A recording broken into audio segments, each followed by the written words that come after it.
ಎಲ್ರಿಗೂ ನಮಸ್ಕಾರ. ಈ ಡೇಟ್ಸ್ ಬಗ್ಗೆ ನಾನು ಪೂರ್ತಿ ಡೇಟ್ಸ್ ಸಂತೋಷ್ ಸರ್ಗೆ ವಿಜಯ್ ಸರ್ ಕೊಟ್ಬಿಟ್ಟಿದ್ದೀನಿ. ನನ್ನ ಡೇಟ್ಸ್ ಅವ್ರು ಹೆಂಗೆ ಪ್ಲಾನ್ ಮಾಡ್ತಾರೆ ಹಾಗೆ ನಡೆಯುತ್ತೆ ಅಷ್ಟೇ. ಇವಾಗ ಲಾಸ್ಟ್ ನೀವು ಶೂಟಿಂಗ್ ನಡೀತಿದೆ, ಮಾರ್ಚಲ್ಲಿ ರಿಲೀಸ್ ಆಗ್ತಿದೆ ಸಿನಿಮಾ. ಸುನೀಲ್ ಸರ್ ಬಗ್ಗೆ ಹೇಳ್ಬೇಕಂದ್ರೆ ನನಗೆ ಸುನೀಲ್ ಸರ್ ಹತ್ರ ಕತೆ ಕೇಳೋದಂದ್ರೆ ತುಂಬ ಇಷ್ಟ. ಸುಮಾರು ಸತಿ ಮನೆಗೆ ಬಂದಿದ್ರು, ಎಷ್ಟೊಂದು ಡಿಸ್ಕಷನ್ಸ್ ನಡೀತಿತ್ತು, ಯೂನಿವರ್ಸಿಟಿ ಡಿಸ್ಕಷನ್ಸ್ ಬಂದಾಗಲೂ ಕೂತಿದೆ. ಅವ್ರ ನರೇಷನ್ ಮಾತ್ರ ಹೆಂಗೆ ಹೇಳ್ತಾರೆ, ಸಿನಿಮಾ ಹೆಂಗೆ ನೋಡ್ತೀವೋ ಅದೇ ಥರ ಹೇಳ್ತಾರೆ. ಸಖತ್ ಸಿಂಪಲ್ ಆಗಿ ಹೇಳ್ತಾರೆ, ಎಲ್ಲ ಸೀನ್ಸ್ನ ಕನೆಕ್ಟ್ ಮಾಡ್ತಾರೆ ಆ್ಯಂಡ್ ತುಂಬ ನಗಿಸ್ತಾರೆ ಸುನೀಲ್ ಸರ್. ಇನ್ಫ್ಯಾಕ್ಟ್ ಅವ್ರ ಎಲ್ಲ ಸಿನಿಮಾಲಿ ಕಾಮಿಡಿ ಅಂತೂ ತುಂಬ ಚೆನ್ನಾಗಿರುತ್ತೆ.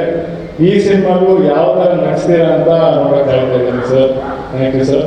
ಆ್ಯಂಡ್ ಸಾಂಗ್ಸ್ ಮಾತ್ರ ತುಂಬ ಚೆನ್ನಾಗಿ ಬಂದಿದೆ. ಗುಣಗುಣಿಗೂ ಸಾಂಗ್ ನನಗೆ ತುಂಬ ಇಷ್ಟ ಸಾಂಗು. ಇನ್ಫ್ಯಾಕ್ಟ್ ಅದೇ ಸರ್ ತುಂಬ ಕ್ಯಾಚ್ ಆಗಿದೆ ಸರ್, ಚೆನ್ನಾಗಿದೆ ತಿಳ್ಕೊಂಡಾಗ ಅಂತ.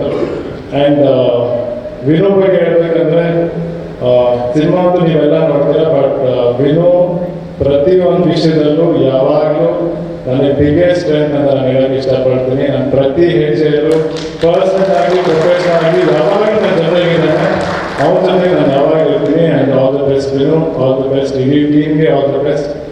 ಎಲ್ಲರೂ ಥಿಯೇಟ್ರಿಗೆ ಬಂದ್ಬಿಟ್ಟು ಸಿನಿಮಾ ನೋಡಿ ಅಂತ ಕೇಳ್ಕೊಡ್ತೀನಿ. Thank you so much.